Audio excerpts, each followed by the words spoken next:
BlooLoop's top theme park attractions of 2020 and an excellent Halloween reunion.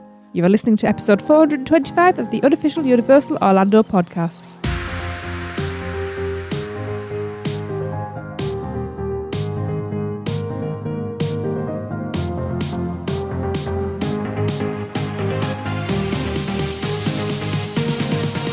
Hey everyone, it's Tracy. Woo! I'm my own biggest fan today. Welcome to the show. I am joined by Lee. Hello everyone, I'm feeling outnumbered tonight. And I'm also joined by Michelle. Woo! Hello, hello. Yay! Girl power. Absolutely. Yeah, we've got a nice little show. You have no idea what's going on, have you? I have. I'm just quickly having a look. So, I don't know, I just feel like not waffling. I just want to get on with it. But you are waffling. Shut your face. Do you want to do it yourself? I mean, you will just take over anyway, because you do. I normally do. Yeah. Fine. Right. Let's start with which Lou gets your poo from Stephanie. Michelle, you're going to like this one. Tracy, you will like this one as well. Oh, Lord. Hi, UUOP. This is Stephanie reporting from Islands of Adventure. My vote for which Lou gets your poo? Q. Well, Q is for Quan. Quan is for Quan. of course, it's Q is for Quan. Quan is for Quandary restroom. This bathroom smells like cotton candy and there's never a wait. It's one of my favorite restrooms on property and I always make sure to stop here on my way to the Wizarding World. Thanks so much. I have to ask Stephanie, do you stop off there even if you don't need to go? Because that's kind of weird, if I'm honest. I was editing this early thinking, that's a little strange. If you don't need to go, I just pop in and go, hiya. Anybody in here? Well, I don't know. I make my family go. Like, if one person has to go, I'm like, well, we're all going to go. Yeah. I don't care if you have to or not. Have a try. Is that the one that's, like, over by the juice place? Yep. Okay. Yeah. Yeah, if you go round the back of it, arch. it takes you into... Lost Continent. No. Yes? No, if you Sneech go Beach. round the back of it, it takes you into if I ran the zoo. We've always loved that. No, it's round the back, literally just down there. And then across the bridge and past Captain. No. It is. No, it's not. Yeah. It's my Yeah, land, you have to walk trust me. through the trees. Remember where Tracy, on her tour, No. she told us about that special tree that only blooms No. once a year? No. No. Was I drunk and dreaming this or what? No, I just wasn't paying attention, obviously. Oh, no, you weren't really. I was getting told off. Even Tracy's pulling faces. She doesn't know what you're talking I about. don't remember this whole thing. I have it on video in case you guys need a refresher of your own tour. Quite honestly, I suspect I got sunstroke halfway through that tour because it was very hot. It will be coming It out was as very hot. But remember, you have to walk through all of the big, tall trees. Yep. Like back on that side, and it's between the buildings and it's between the beach. Mm-hmm. So you have to walk through all those trees, and then you go around to the right, and then there's the zoo. No idea. It was a long time ago. I'll show you in a year's time. It was a I year hope ago, so. hon. It was more than a year ago, actually, hun. Wow. Oh my God. She called me at first. Yeah. Oh, wow. Of course, if you want to get involved with which Lou gets your poo, because we haven't had many, and it's been disappointing, actually. We do have a winner at this point. All you have to do Winner or a winner? is record us a little message on your phone, like Stephanie did, ideally from the parks, because it's much cooler, letting us know which is your favourite Universal Studios Florida or Islands of Adventure bathroom, and send it in, and we'll play them on the show. And we will get a winner at some point next year. Is it possible to do this segment without laughing? I don't think so. No. Oh. 1, 2, 3, 4. It would probably be pretty funny if we did do it very seriously, though. We've only had 8 votes so far. We do have a winner at this point. Oh. But it's fun. I don't care. Oh, it's toilet humour, literally. Let's try and come up with the next one after Nothing this. Katina came up with the next one, didn't she? We'll talk about it off air. Yes, she did. Michelle, do you want to talk to us about BlooLoop? I sure do. BlooLoop recently released their list of top 25 attractions in the world, and quite a few Universal Orlando attractions made the list. So we thought we'd cover it. Well, BlooLoop are a pretty big sort of news outlet who do a lot of stuff on theme parks. So it's quite well respected, let's put it that way. So it's not like some random nobody just went, these are my top 25 attractions. Okay, because that's kind of what I thought it was. No, it's not. They're pretty big. I've never heard of BlooLoops, so. All right. Well, coming in at number 24 out of 25 is Transformers The Ride 3D. And here's what they said.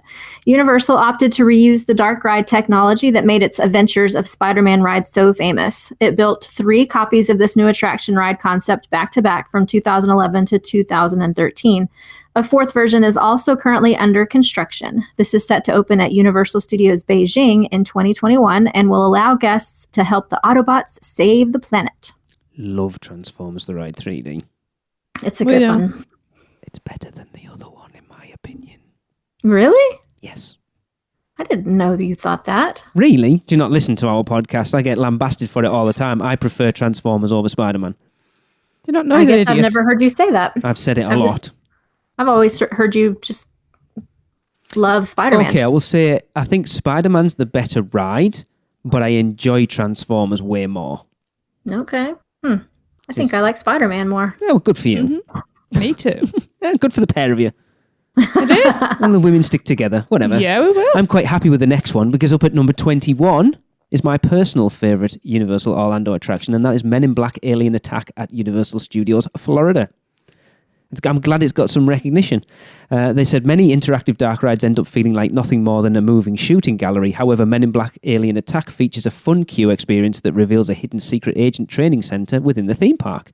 This nails all the classic moments of the IP perfectly as your training session is interrupted by invading aliens, putting you in the middle of the action, all for a chance to join the Men in Black. And anyone who's listened to the podcast for any amount of time knows I adore this attraction so much. It is the ride that Tracy and I have ridden the most anywhere in the world at this point. Mm-hmm. Yeah, that's a good one. It's awesome. It's such a competitive edge, even to the point when we were recording in the broadcast studio in February, that's where Jade went because she wanted to be better than us. She did really well, actually, on her own. She did. That must have been really fun. Jammy bugger. Yeah, getting to go by herself. It'd be awesome. Been trying to lose you lot for years. So in at number 10. Oh, it sounds like Top of the Pops. In at number 10. No one other than the British people know what the hell you're talking about. I don't care. Maybe. Show me age as well. Harry Potter and the Escape from Gringotts at Universal Studios Florida. Built in 2014, this part roller coaster and part 3D dark ride. Guests get caught up in a magical bank heist adventure story of their own that takes place alongside the events of the film Harry Potter and the Deathly Hallows Part 2. Gringotts is one that I think I've said this before, I've come round to quite a lot over the last couple of trips. Last trip especially for me. I was less than impressed with it the first few times we rode it. The more I ride it, the better it gets. Mm-hmm. Why is that? Why were you not impressed with it originally? I think it comes from that. We've talked about on the show before. The bar was set so high with Forbidden Journey. Yeah. And it was still relatively new Forbidden Journey at the time as well. Well, for us, anyway. It was like 2 years. It was like Forbidden Journey had opened in whenever it was, so we went 2013. So when we rode Gringotts 2015, it'd only been like 2 years between the two. So it was a bit of a come down from Forbidden Journey. And then because that level of expectation's gone, you'd start to see it on subsequent rides for what it actually is. And I really like it. I love Gringotts. Mm-hmm. I prefer Gringotts over Forbidden Journey. Well, me too at this point, but purely only because it doesn't make me ill like Forbidden Journey does. Everything makes you ill. Not everything. Not everything. Sounds like a challenge. This next one does, but only because I've ridden Forbidden Journey before it. Yeah. Forbidden Journey, that can get you. But Gringotts, I mean, that drop at the beginning, that's just pure fun. Yeah. Mm-hmm. Especially Agreed. if you're at the back. Well, that and when the dragon takes you. That's fun too. Yeah. I like it. Definitely. Yes. Good one. But this next one is way better. So number 8 sees Hagrid's Magical Creatures Motorbike Adventure at Universal's Islands of Adventure opening in 2019. Universal's latest adventure ride themed to the wizarding world of Harry Potter had big shoes to fill. This is because it was replacing Dueling Dragons, later called Dragon Challenge, one of the most well-known dueling roller coaster rides in the world. Keeping and updating the castle-themed queue experience from the old ride, Universal added this as a magical high-speed motorcycle ride through the woods. Guests travel past fantastic beasts, blast through 7 separate launch moments, and move backwards as well as forwards. There's even a hidden free-fall drop track. It is awesome. Yes. Yeah. I still haven't ridden it anywhere near enough. No. Still, best experience at this point is riding it at like 10:10 at night on the motorbike. It was awesome. That was so So jealous. It was awesome. Yes. The closest to dark I got was that ride with you guys the first time when it was And like it was dusk. yeah. That was cool though. Yeah, we came, the park was closed when we got off it. That'd be amazing. It's just, I said, I love the ride, but I love what it's added to Hogsmeade as well. It's added so much more to that land overall. Because Forbidden Dragon Challenge was two largely unthemed roller coasters, just kind of stuck there, and it really did distract from it. Now, it's awesome. It is incredible. And I like the entrance still is quite nondescript, the same as it was for Dragon Challenge. But you walk through that entrance and it all opens out in front of you, and it's so well designed that you get to see the ride, but you don't get to see the ride. Exactly. It's so very well deceptive. done. You get to get excited over the motorbike sidecar, but you don't get to see any of the creatures. You don't get to see any of the hidden drops or anything. It's so well done. Well, you don't even get to see the launches. No. So when you just see the cars going past, it just looks like a normal roller coaster, nothing to be afraid of. But it's that launch that gets you, and there's 7 of those things. So it's so well themed. It's intense. It is, but it's so well themed. Yeah. I love it. Coming in at number 7, the one we've just talked about, Harry Potter and the Forbidden Puke Journey at Universal Adventure. Charming. Apparently there was some on one of the screens for the longest time. The original Harry Potter themed adventure ride opened in 2010 at Universal Orlando, as we know. Copies followed at the parks in Japan in 2014 and Hollywood in 2016. That was 3D for a while, which is weird. The experience starts off, as we know, with what may be the most highly themed queue experience ever built. I haven't done Rise of Resistance yet, but... And it leads up to a wild dark ride like no other. The ride uses robotic arm-based vehicles, countless screen projections, and real-world scenery to transport riders into the Wizarding World. A 4th version of the ride is also currently under construction to open at Universal Studios Beijing in 2021.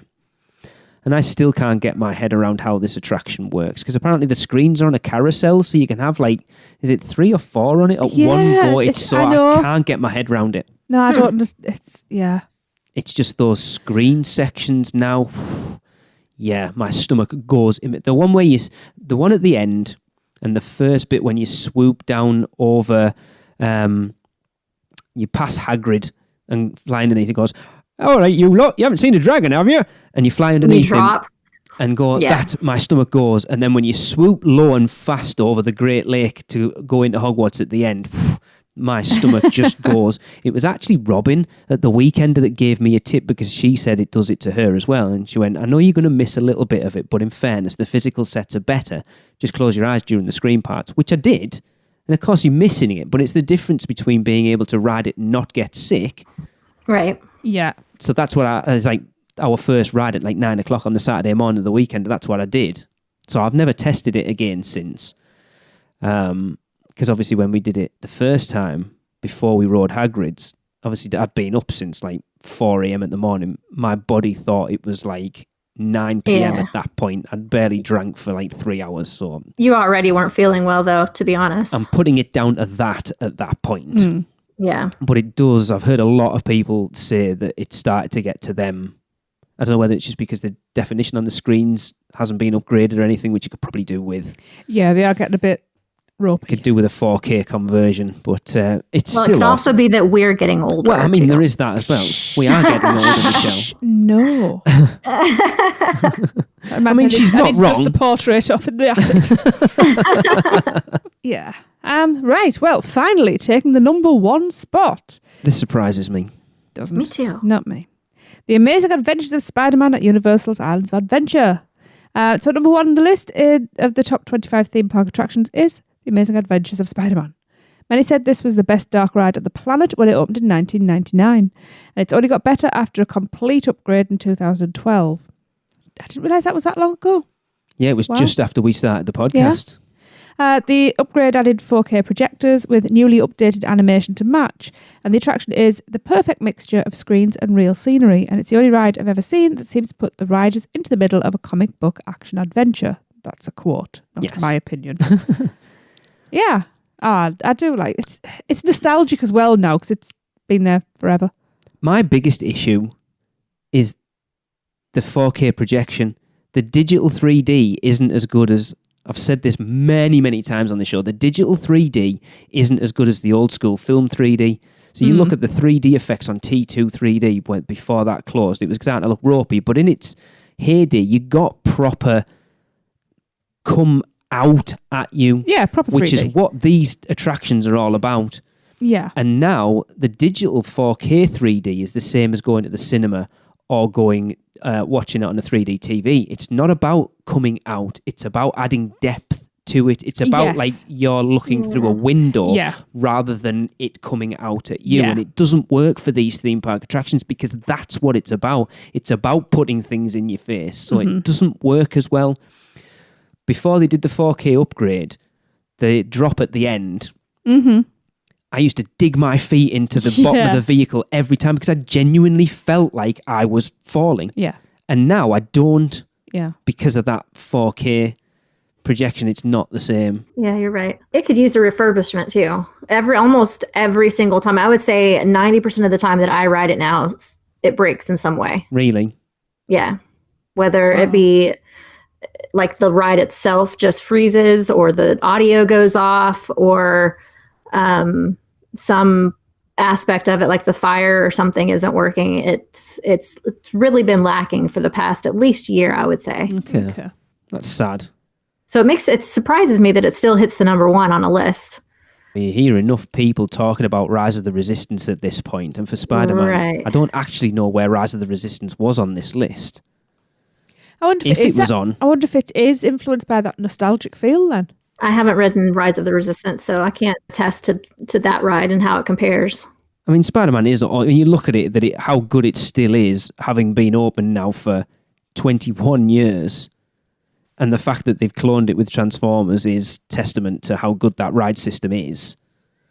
There's still moments in it that blow me away that we've pointed out. And when Spider-Man first drops down before he jumps on your ride vehicle, that he jumps on a ladder and jumps off. And that ladder's a physical ladder. Yeah. Is mind-blowing. I don't know if I've ever noticed that. Really? Yeah, you watch. He actually, there's an actual physical ladder at the side that the screen lines up with, and it tilts as he jumps on it. It's awesome.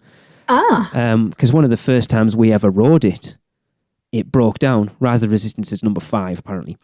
It broke down, so it still went through, but all the screens were off.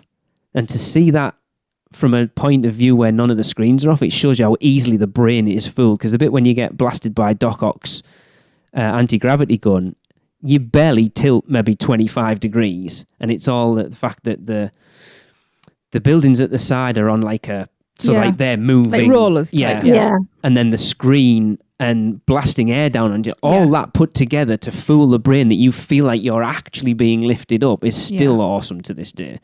But I am genuinely surprised that it made number 1. Me too. That a 21-year-old ride that Hagrid's was as low down as it was. I think nostalgia's playing a part there then. Maybe. But I suppose you look at Hagrid and go, yeah, it's awesome. But is it doing anything new? Not really.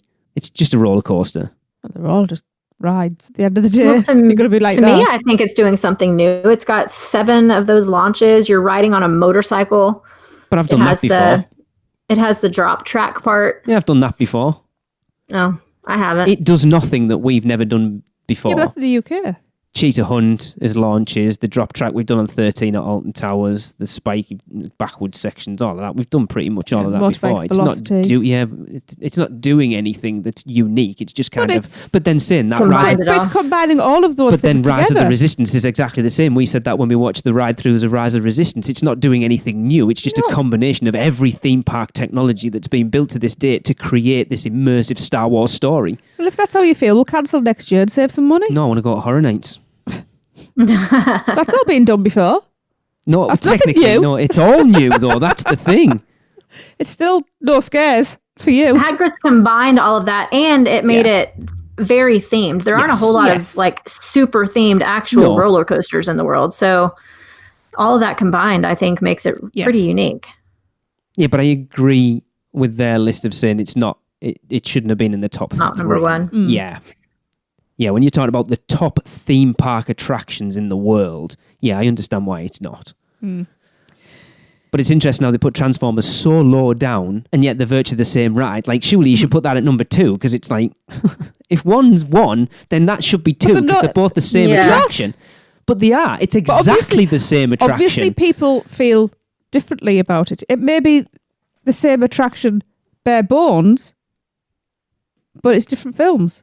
It's not. Transformers is way more action-packed anyway. In your humble opinion. No, not in my humble opinion. It is way more action-packed. There are no lulls in Transformers. There are in Spider-Man.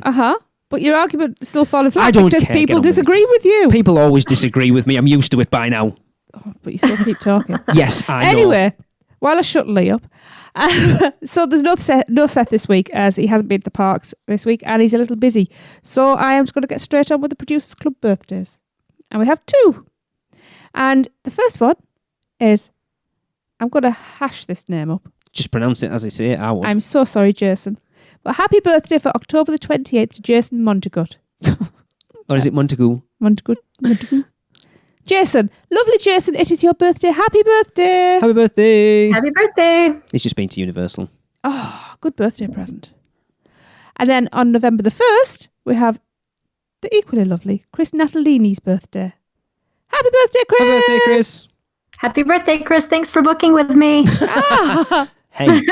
Birthday gift for himself. Almost Halloween babies. Yeah, no one on Halloween. Yeah. That would have been cool. So, I know. Right, we are going to take an ad break while I beat some sense into Lee. We'll be back. Have you taken a stroll down Diagon Alley and visited Gringotts Bank? Taken a ride through New York with Jimmy Fallon? Visited the Truffalo trees in Seuss Landing or hung out with a real-life Transformer? No? Then what are you waiting for? At Universal Orlando Resort, there truly is an option for everyone. Or if you're leaning a little more towards pixie dust rather than wands and potions, Disney destinations around the globe await your arrival. No matter the adventure, our sponsors have you covered.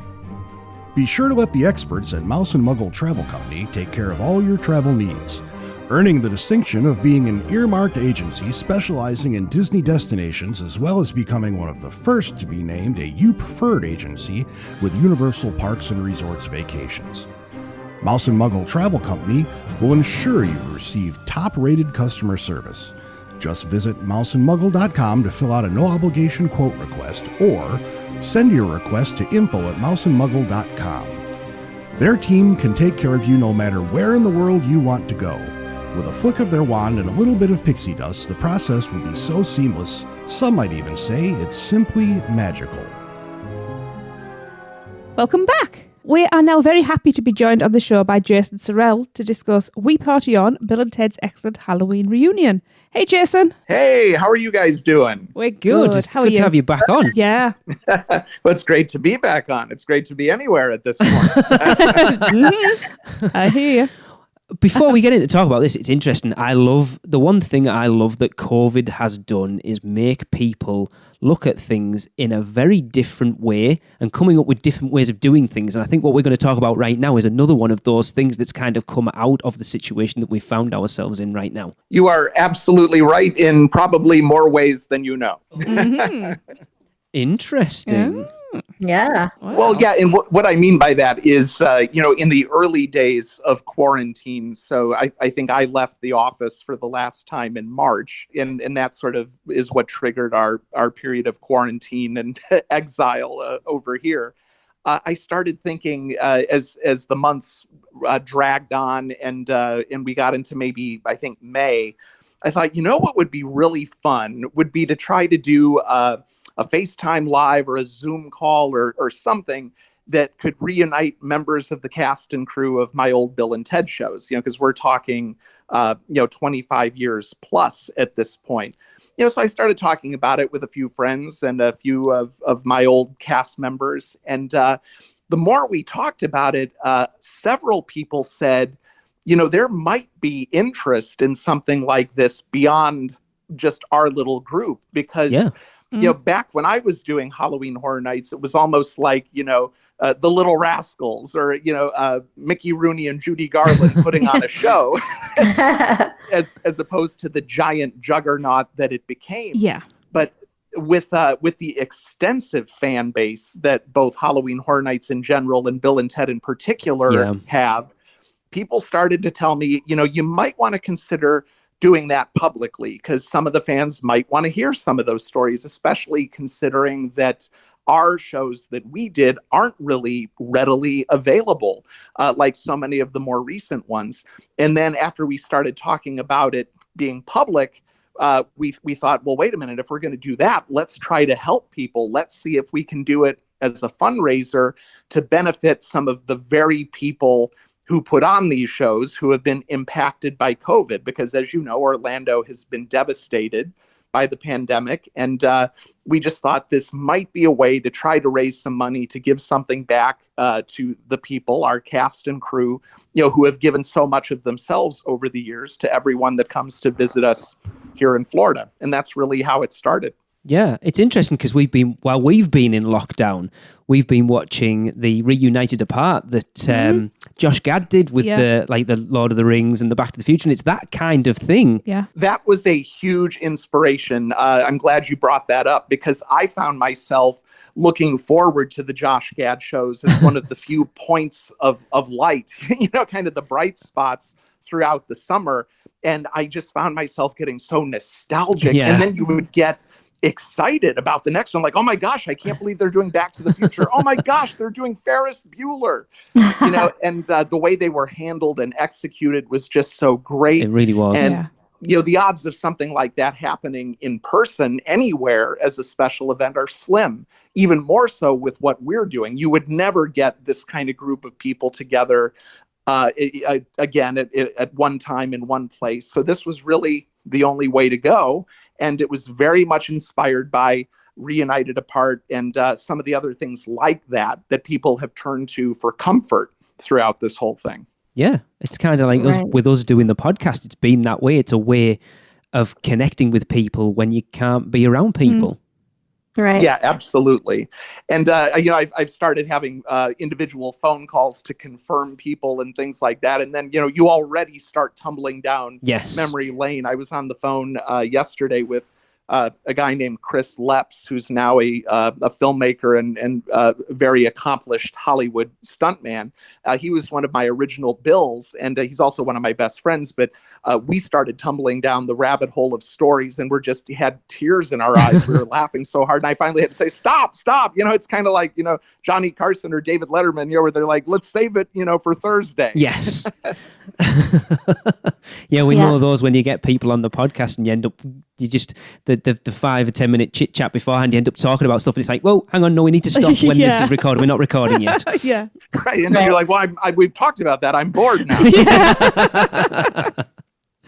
Well, looking at the press release for the event, you have a lot of awesome crew back together. Julie Zimmerman, you mentioned Chris LIBSYN, James Keaton, Adrienne Lepelletier, Paul Vroom, just to name a few. How has it been connecting with all those people and coming together for this event?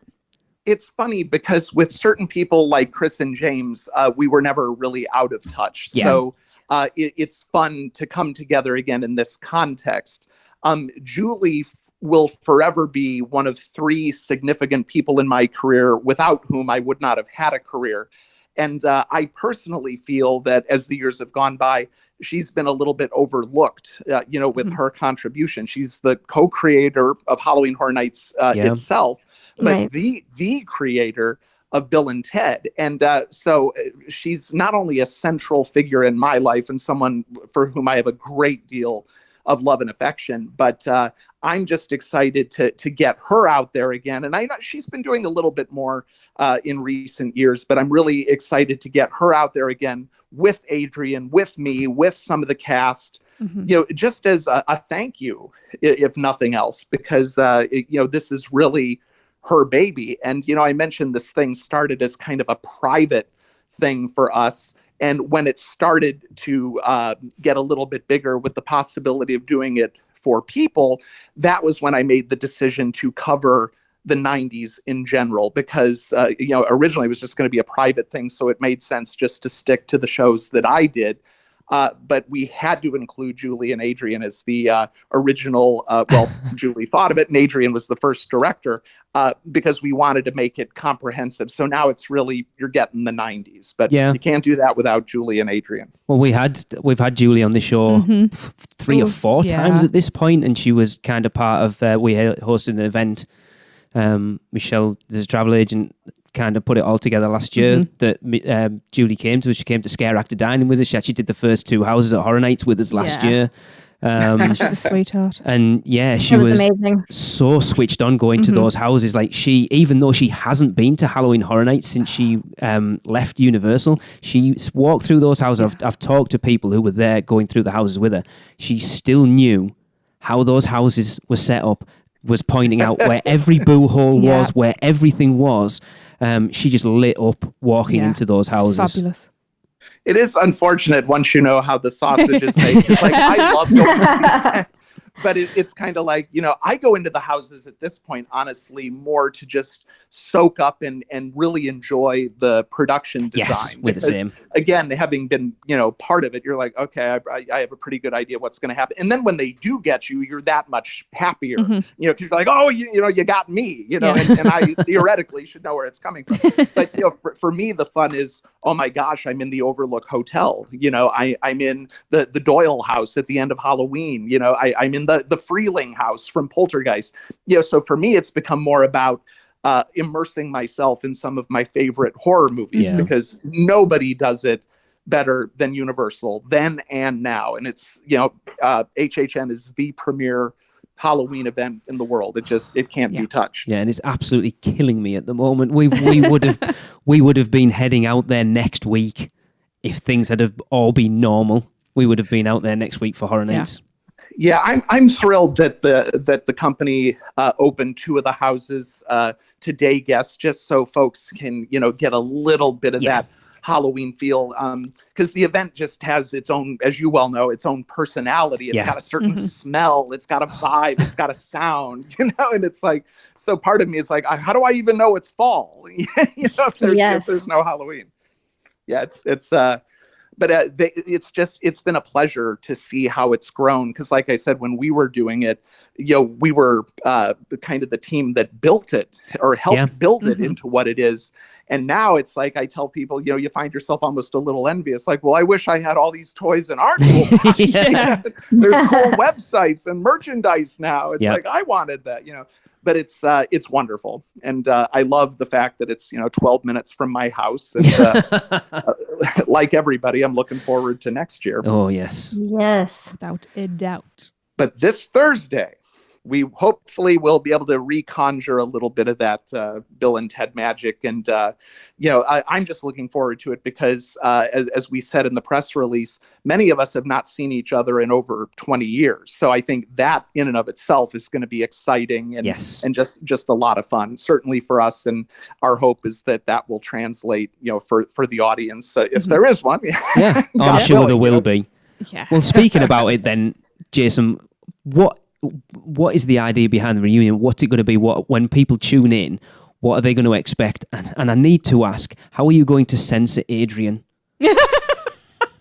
Well, I hate to correct you, but no one censors Adrian in any way, shape, or form. That's so Adrian true. Lepeltier is nothing less than a force of nature. I adore him. I would not think to constrain him in any way. Oh, I'm looking forward to this now then. And the good news is you don't know what's going to happen. I don't know what's going to happen. And I would wager Adrian doesn't know. No, but that, because I worked for him for most of the 5 years that I was there. And he's just an incredibly dear man. And he's an institution here. But to answer your question, we're going to go chronologically through the 90s. And I would say the first almost hour will be given over to the origins. So, I want to get Julie talking about just the origin of the event, period. And then we'll get into Bill and Ted, and we'll bring, as I call him, Dame Adrian Lepeltier. Yes, I saw that. And then we'll actually continue our journey through the 90s with people coming in and dropping off, very much like they did on the Josh Gad shows. That was very much an inspiration for us. And we're not trying to rip anything off. It's just this was going to be a private party, and now we're opening it up to the public. But that's how it's going to go. And hopefully we'll get some photos and some video clips up there for people that haven't had a chance to experience some of our early work. And I'm anxious to show off some of these actors, because we've had some really, really funny people come through that show over the years, and I really want to show them off. Yeah. Awesome. I'm going to sneak out, guys, because I have to get my kid to soccer practice or baseball practice. Yeah. But Jason, it was great talking to you, and I hope to do it again soon. Yeah, it was great talking to you. Thank you for having me. All right. I will talk to you guys later. Bye. Bye. Yeah, I know we had Kevin Vincent on the show when it first closed. We did like a tribute to Bill and Ted, and I know some of the stories he told us about it. It's like, you don't realize how much work goes in behind the scenes, and things like this. There's always going to be stories to tell. Of course. Oh yeah, absolutely. And it's like any other theatrical production. Your troupe every year becomes a family, and things are incredibly intense, for 1 or 2 months, and then everyone kind of scatters to the four winds, and then a lot of them come back again. Because I used a lot of the same people over and over again, not only because they're brilliant actors or amazing comedians, but because we all work so well as a unit. And you start to develop that shorthand. And I think for me that was part of what made the show fun, and also part of what made it successful, because 95% of it was in the casting. Yeah, without a doubt. Yeah. And then I think a lot of the rest of it was off. If you had a good year, pop culture and sort of political wise, you had a lot more to riff off than other years, I'm sure. Yeah, absolutely. I remember, and again, now I got to remind myself to save it for Thursday. But 1996, I remember I felt I came up a little bit short, because the first year the show was on, it was basically the Wild West show with Bill and Ted and some spooky characters added. 94 was when we started to really get into the year in review type thing. In 96, I feel like, I came up a little bit short. So what I did instead was I took timeless characters instead of timely characters and matched them up in that way, heroes versus villains. And that proved to be just as successul. Because again, I think it all comes down to the cast and winning over the audience and telling a good story. But that was always the fun, picking the characters, deciding exactly how you were going to satirize, how far you were going to take the satire. And, for me, it turned out to be, different for every character. One character you would dial up to 11, and then the other one you would keep a little bit more subdued. But it was always that weird mixture, that kind of magical alchemy, that made the show what it was back when we were doing it. Yeah, I think Bill and Ted became a staple of Halloween Horror Nights. You saw the outpouring of love and affection for it that year it cancelled. And I think you know how popular and how big a show becomes when the cast themselves begin. I'm not necessarily celebrities, but people who theme park people recognize. So people like Jason Ryan Perry, Kevin Vincent, Joey Wolf, those type of people that become sort of semi-theme park famous because of the show. Yeah, James Keaton, I think, is beloved here locally. Sorry, James. And how dare you? I know. I can't believe. I do apologize. No, but he's beloved by the audience and all of us alike. I mean, I've been close friends with him for almost 30 years now, and it's great to see him sort of get his due for what he's contributed, here in Central Florida, for decades now. Because I was talking to someone this morning, and it really is true, the motto that we have at a lot of the companies, which is we work while others play, and that's true. And I think that's one of the reasons that it was important to us to do this for a charity that would benefit artistic people hit hard here in Central Florida, because they've given so much of themselves for so many years for so many people. And now, they need a little something. So I'm hoping that the audience will tune in and be generous with the charity. Absolutely. Yeah. I know getting off a little bit, and Jason's going to talk about in a second, but like we've done it with the show that the podcast charity for us has been Give Kids the World. We've donated as much as we can over the last few years, and we've done a lot of fundraising for them this year because, like you say, there's a lot of these things that have been hit really hard from COVID that don't have the types of money that the theme parks have or like these major companies, and it does make a big deal. It's important to help keep them afloat because they are necessary and they are needed and very much appreciated. Yeah, and I think the way that relates Give Kids the World is such an amazing, talk about an international institution. Yes. But you're right, resources only go so far, and I think that's one of the things with trying to benefit creative types here locally, our actors, our technicians, our artisans, whatever. They're you think actor and you automatically think of George Clooney, Tom Hanks, Meryl Streep, are making millions of dollars a movie. But the bulk of working actors aren't making money hand over fist, and even in good times sometimes struggle. So when something like this comes along, it's absolutely imperative, that we try to help because of just the sheer joy that these folks have brought millions of people for so many years, and that's why it's important, for us to try to help as much as we can. I've been saying all through all this whole pandemic that the arts in all shapes and forms are being cast aside because they're not important, but they are, because what else would you be doing during lockdown without the arts? These are things that aid mental health of people, because you go and see a play or you go and see like a little skit somewhere. It's an escape from your own troubles for a while. You guys have hit on the supreme irony and shame of this whole thing, which is, what do any of us turn to in a time of crisis? Yes. Yeah. It's escape. It's entertainment. It doesn't matter if it's going to see a movie, going to a concert, reading a book, or binging your favorite TV show. Exactly. It's all entertainment. Yep. And especially with COVID, we're turning to those things, which is why it's so awful that the creators of those things are hurting so badly. Yeah. It's a horrible, horrible irony. And that's why we chose the charity we did. It's called GoPAR. Yes. Greater Orlando Performing Arts Relief. One of the little natives is getting restless here. That's okay. I believe she said support GoPAR, but I can't be sure. That's what I heard as well. Yeah, I heard that. Yeah, but obviously we don't want to get too much into the stories and take that away from you for your own show. Can you tell us a little more about GoPAR then, and how our listeners can get involved? Yes, it was organized as a way to help the creative community here in Florida. And, I think the best way that certainly your listeners and fans of theme parks, fans of Halloween can help is to go to their website now or during the show. We'll obviously have it up on the screen the entire time, and just give whatever you can, because it's one of those situations where the lion's share of the proceeds go directly to the people that they're trying to help. Yeah.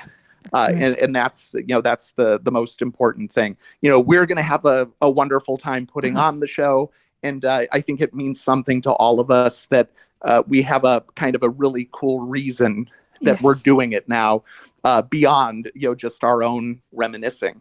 Yeah, like you say, coming off the back of those reunited apart, I think it is very much that, and I think you'll find that there'll be a lot of theme park fans will be really interested in it. Yeah, absolutely. And to your point about some of these folks garnering their own following, I mean, here's the chance for you to see James Keaton, Adrian LaPeltier, Joey Wolf, Chris Leps. We have a ton of funny people.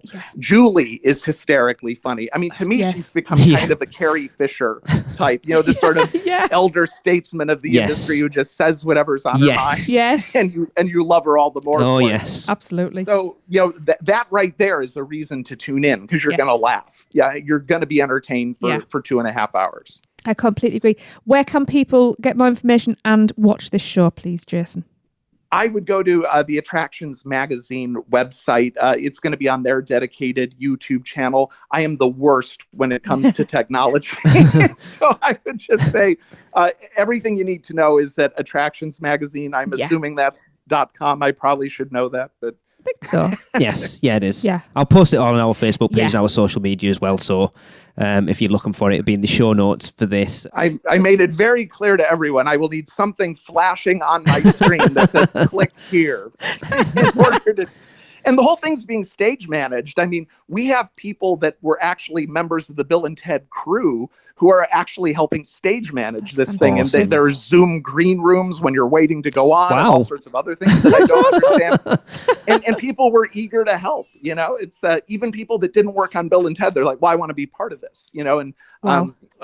one of our stage managers back in the day, Liz Lopez, volunteered to host the Zoom green room just because she was excited and wanted to be part of it. So that just shows you the kind of spirit behind this thing.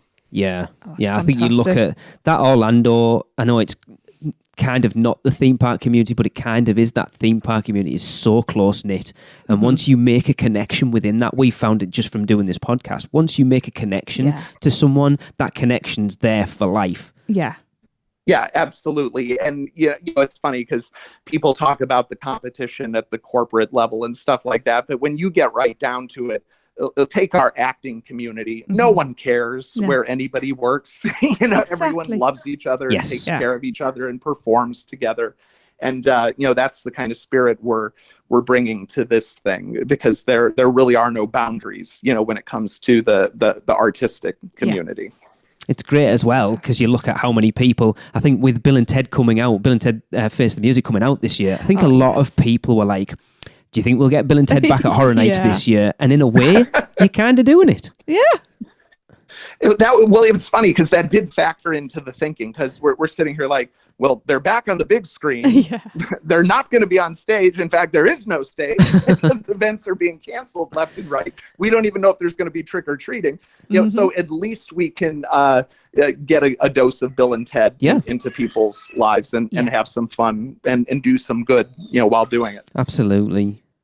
Yeah. I think it's like I say, out of the disaster, many awesome things have been born. It's so great that people have used this in a very productive and helpful way, and this is no exception to that. Well, thank you for saying, and thank you for helping us get the word out, because now that we are doing this for charity, it's really become sort of a mission Yes. for us, because we would have been perfectly content to have a little reunion and laugh and cry together and reminisce, but now that it is an event where we're trying to build an audience and raise some money, that's really become important to us, because I understand so many people in this area are suffering.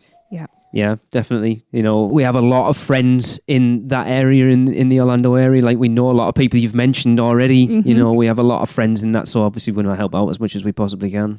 Absolutely. It's our pleasure. Well, I really appreciate it, because I know you guys do a lot for us, and this really means a lot to me personally. Yeah. You're welcome. Well, hopefully, might be able to actually stay up ourselves. It's rather late for us. Yeah. If I'm not at work the next morning, Come on, Yes. it's James Keaton and Adrian I LaPeltier. know. You'll stay up. look, I want to watch it just for Adrian.